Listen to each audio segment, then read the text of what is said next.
All right, guys, welcome back to SBRvideo.com. We are joined now by our analyst, Joe Gavazzi. Now, today we're not going to be talking with him about matchups. This is a bit of more of an overreaching idea as to ways to assist you in your sports betting, but on an emotional sense. You know, as sports bettors, we have a tendency to get overly emotional about things, which can cloud our judgment moving forward. So, Joe, can you explain a little bit about what you wrote here and how it can help us out as sports bettors? Well, this has a lot to do with us, Matt, because we're about to go into the football season, and everybody loves to bet football.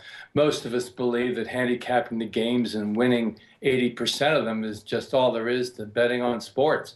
Well, we all know 80% isn't realistic, 70% isn't realistic, and for the long term, even 60% is quite a reach. The reality, as you well know, is that on your own picks, you're seldom over 50% for the long run. And that means there are inevitably a number of close losses in there and losing streaks.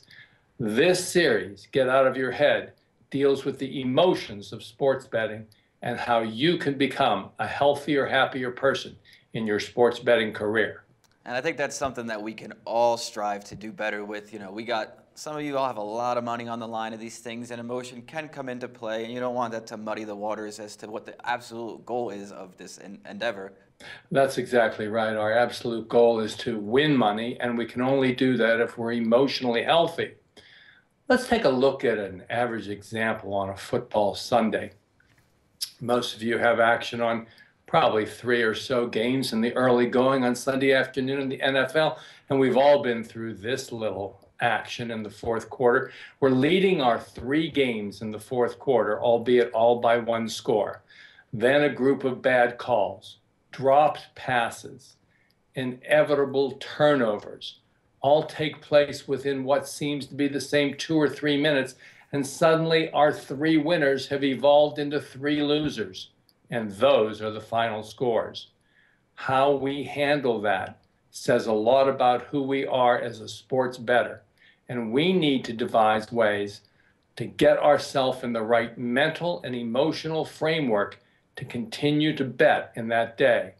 How do we do that, Matt? Well, Matt, I'm going to ask you, how do you feel as a sports bettor when you've gone through something like this? Not great. And after reading your article and the, how we say, negative reactions to losing something in that situation, these mimic the way things I do, not so much. You know, I'm a fan of a little cursing, maybe throwing a little chicken wings at the television, but certainly nothing productive, I would say. Sure. The overall psychological flow is this: when we bet a football game or basketball game or baseball game, we expect to win that game. Disappointment follows when we don't. And when there are multiple losses and multiple disappointments, then it turns into resentment, blame, criticism, and eventually anger. We go way above the think line here. And the only way to come back down below the think line is to take some time, get our mental state below the think line, and then come up with a strategy to return us to our present moment of thinking. Matt, from what you read in the article, what might be the first way that we do that? Well, Joe, after reading your article, I think the first thing that you want to do is not internalize your emotions, especially negative ones, and let them out. Express to the people that you're around how you're feeling. That is exactly right, Matt. That is really, really important, because when we bottle up those emotions and keep those inside of us, they just continue to build and the negative downward spiral continues. The second phase of this is it's really important to have somebody who you can hear what you say, because it's important for you to be heard. Very important. Maybe it's a sports betting buddy, your girlfriend, your wife, somebody who can hear what you have to say and let you know that what you're saying and feeling is valid. Once that's happened for you, and this will happen if you try this, you will be immediately feeling better and be able to return to your present moment of thought, which is how we have to be when we rationally analyze things.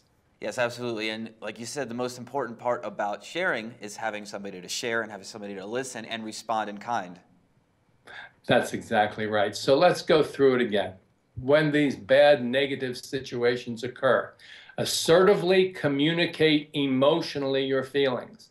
Find somebody who can reflectively listen to them, and then return to your present moment of thought below the think line and begin to analyze again. All of this and a lot more is in that article, Matt, and I really urge everybody out there to read the article before the football season starts, as well as the other 7 parts of the article which are to follow. Absolutely. And, this is all about making money, guys. Well, you're here and you need to make educated decisions when you're going into this, and you can't let emotions trump, what you got going on in your head. And I think that that's a very important aspect to this article. Thank you, Matt. I hope everybody out there can profit from it as much as I have in the past years. And I'll look forward to sharing with you the other 7 parts of how to get out of your head and be a successful sports bettor. Absolutely, and we will have those coming up within the next week or so. Also, the links to these articles are in the description, and our next topic will be on expectations coming up with Joe Gavazzi right here at Sportsbook Review.